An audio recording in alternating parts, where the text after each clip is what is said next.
Just imagine where the students are in their classes. They've named themselves, they've chosen an issue, they've refined the issue, they've quantified it, they've named their group, they've started to build some allies, they started to do organizational wraps in the community or on the campus, going out.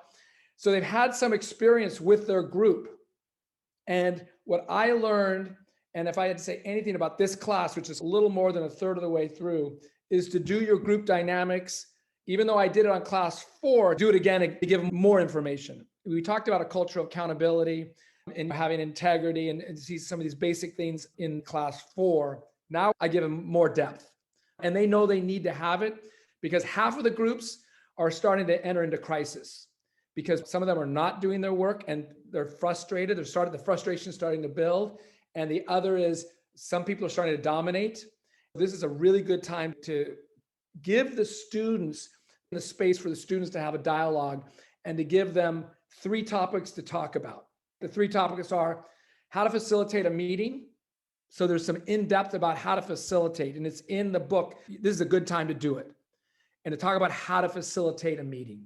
If you're rotating the facilitatorship, so it's not just one person facilitating, and they've appointed a vibes watcher and they're watching for the group. If there's hostility in the group and they're kind of calling out people saying, we shouldn't have that negative talk in the group. We can't talk in like, we all think rather than I feel this way. If you give them some of those basic skills around how to talk to one another and have a facilitator who rotates, then you can avoid some of the problems. Just to create an agenda is a great thing for the students because a lot of students don't even have that idea that we should come with an agenda for the class meeting. And for every time they meet, they should have an agenda with a facilitator and a vibes watcher and a timekeeper. So if just those things alone, the very basics, raises the level of group dynamics higher, much higher. How they make decisions is another important part, either voting or consensus. So I teach them how to do consensus. I tell them if you're choosing between pizza and tacos, you don't have to do consensus. Y'all can just vote on that.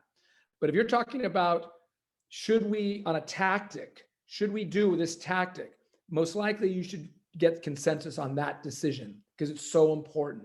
And then this culture of accountability that people say they're going to do something and they don't do it. So how to deal with that. So those are the 3 topics. I don't have all the answers, but I'm saying you got to do it now or forever hold your breath because it could go bad. Obviously, there's more to the topic. You could have a whole class on just group dynamics. In fact, I actually taught one. But this is kind of the heart of the matter. The portfolio assignment here on this one in particular really plays a vital role. This portfolio 6 question, because what happens with this portfolio is, if you look at, say, B, how has your group handled the facilitations of meetings? Has a facilitator been used? And they're like, oh no, we haven't done that. So I get immediate feedback if they're not doing that. If it's based on the book, because I always want to go back to this integration of knowledge and action, provide an analysis of the facilitators based on what makes for good facilitation. So I highlight what makes for good facilitation, and then they analyze the various people. So again, there's this, action reflection piece, which is what I want to have throughout the class, but also this portfolio is basically setting the guideline of my expectations for their group dynamics. Has someone made an agenda? When I shared to them, one of my very first meetings I went to was a Greenpeace meeting when I was in college, and they were like, oh, let's create the agenda. And they took 20 minutes in front of me to create the agenda. And I'm like, I'm really busy. I don't have time for 20 minutes of my wasting time. So I realized early as a community engaged person, make the agenda. So this sets the framework, these portfolio questions. This is what differentiates this action model because the information is going to help guide their group and be more successful. Trying to connect back to previous social action campaigns as well as the reading to try to get them to improve their dynamics. Because group dynamics gets to how they're feeling personally. I don't feel comfortable speaking in this group or those kind of things. By having them do their portfolio, then I can intercede, particularly for the quieter ones that are feeling like other people are dominating. I don't go right to the group. I usually go right back to that student and say, let's talk about strategies that maybe you could use or that we could suggest to the group. And then if it's serious enough, because sometimes it is serious enough where the group is maybe splitting up, they usually develop 5 or 6 protocols or rules for the group and they turn them in. I have them do them right in class. and they come up with 5 or 6. They can be, of course, adapted and they might change. But what are going to be the norms governing how their group works? One of the ones I asked them to at least consider is, if you can't do something you signed up for, let the group know ASAP. Because I can't tell you how many times that destroys a group.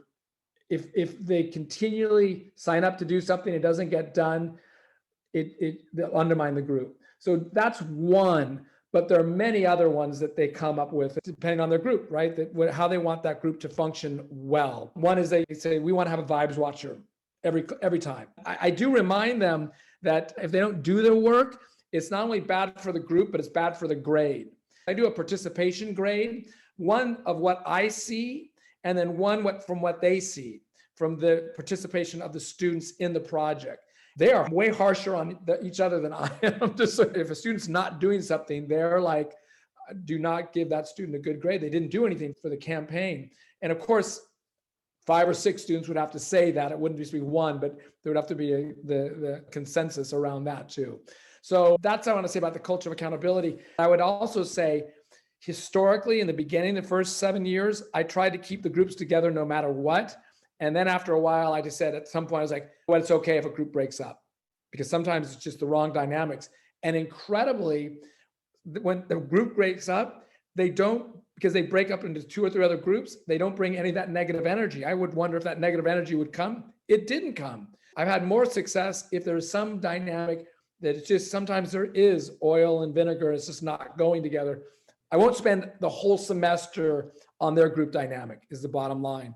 I will intervene. I will do my best. That's our role, to try to help them both personally and then collectively come up with strategies, particularly around people not doing work or creating when there's put downs going on or negativity in some way.